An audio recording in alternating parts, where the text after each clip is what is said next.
এই মন্দিরটি যে এত কাছাকাছি যে তোমরা ভাবতেও পারবে না। আমার এই ভিডিওটি প্রায় 1-1.5 মাস আগের ভিডিও। হ্যাঁ আমি জানি, একটু তাড়াতাড়ি তোমাদের সঙ্গে ভিডিওগুলো শেয়ার করছি, না হলে তো যে ভিডিওগুলো আজকে আমি বানাই সেগুলো তোমাদের সাথে 1 বছর পরেই শেয়ার করি। বাই দ্য ওয়ে একটু মস্করা করলাম তোমাদের সঙ্গে, কিন্তু হ্যাঁ এটা সত্যি যে এই ভিডিওটা আমার প্রায় 1-1.5 মাস আগেরই ভিডিও। এরকম ভাবে যে কত ভিডিও আমার গ্যালারি থেকে ডিলিট করে দিই, অ্যাকচুয়ালি প্রচুর ভিডিও ভাবে তোমাদের সঙ্গে শেয়ার করবো, ভিডিও বানাই, কিন্তু গ্যালারি ফুল না হওয়া অব্দি তোমাদের সঙ্গে শেয়ার করাও হয় না। যখন গ্যালারিটা ফুল হয়ে যায় তখন ভিডিওগুলো ডিলিট করে দিতে হয়। কিন্তু এই ভিডিওগুলো আমি ডিলিট করিনি, কারণ প্রথমে যখন এই জায়গার আমি ছবি পোস্ট করেছিলাম তোমরা অনেকেই জিজ্ঞাসা করেছিলে যে লোকেশনটা কোথায়। ইভেন অনেকে তো ভেবেছিল যে আমি ইন্ডিয়ার বাইরে কোথাও একটা ঘুরতে গেছি। আর যেখানে এই জায়গাটা নিয়ে তোমাদের সকলের মধ্যে এত বেশি কোয়ারিজ জমে আছে, তো এই ভিডিওটা আমি কি করে ডিলিট করে দিই। তাই ভাবলাম আজকে ফাইনালি তোমাদের সঙ্গে শেয়ার করব যে এই জায়গাটি কোথায়। তোমরা এমন অনেকেই আছো কাজের সূত্রে হয়তো একদম ছুটিই পাও না, মাঝে মধ্যে হয়তো একদিনের ছুটি পেলেও পেতে পারো। এবার তোমাদেরকে বলি, যদি ওই একদিনের ছুটিটা কাজে লাগাতে চাও, একদম চোখ বন্ধ করে বলবো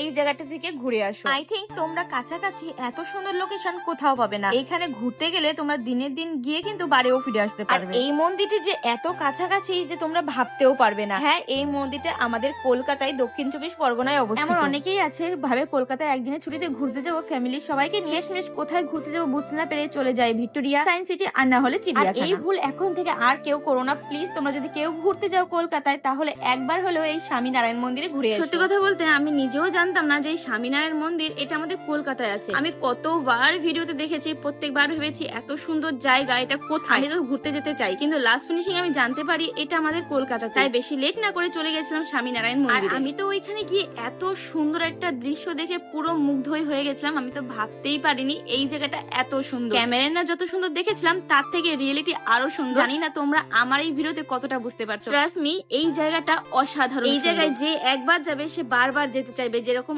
আমি একবার গিয়েছি, আমার এখনো মনে হয় আরেকবার গিয়ে ঘুরে আসবো। বাই দ্য ওয়ে তোমাদের সুবিধার্থে আমি কিছু ইনফরমেশন এই মন্দিরের সম্বন্ধে জানি। এই মন্দিরটি কিন্তু সকাল 7:30 থেকে বেলা 12টা অব্দি এবং বিকাল 4টে থেকে বিকাল 8টা অব্দি সকল দর্শনার্থীদের জন্য খোলা থাকে। বাই দ্য ওয়ে এই মন্দিরে কিন্তু ঘুরতে গেলে একটা বিষয় নিয়ে তোমাকে খুব কেয়ারফুল থাকতে হবে। স্বামীনারায়ণ মন্দিরে সমস্ত জায়গায় ভিডিও বানানো এলাও থাকলেও মন্দিরের ওপরে কিন্তু ভিডিও বানানো এলাও নেই। যদি ভিডিও বানাতে গিয়ে তুমি ধরা পড়ো, দিতে হতে পারে তোমাকে অনেক টাকার জরিমানা। তাই আমি বলবো যদি সম্ভব হয় মন্দিরের ওপরে ওঠার সময় ফোনটি বন্ধ করে পকেটে রেখে দিই। বাই দ্য ওয়ে মন্দিরটি কিন্তু অসাধারণ সুন্দর, কিন্তু এখানে মূল আকর্ষণে আরো একটা জিনিস আছে, সেটি হলো স্বামী নারায়ণের সোনার মূর্তি। সেখানে কিন্তু আমরা গিয়ে পুজো দিয়েছিলাম, মাত্র 50 টাকায় তোমরা দুজনে পুজো দিতে পারবে। কিন্তু সেখানে ক্যামেরা এলাও ছিল না, তাই তোমাদেরকে দেখাতে পারিনি। কিন্তু অবশ্যই তোমাদেরকে আমি আরেকবার বলবো, যদি সম্ভব হয় তাহলে স্বামীনারায়ণ মন্দির থেকে তোমরা একবার ঘুরে আসতেই পারো।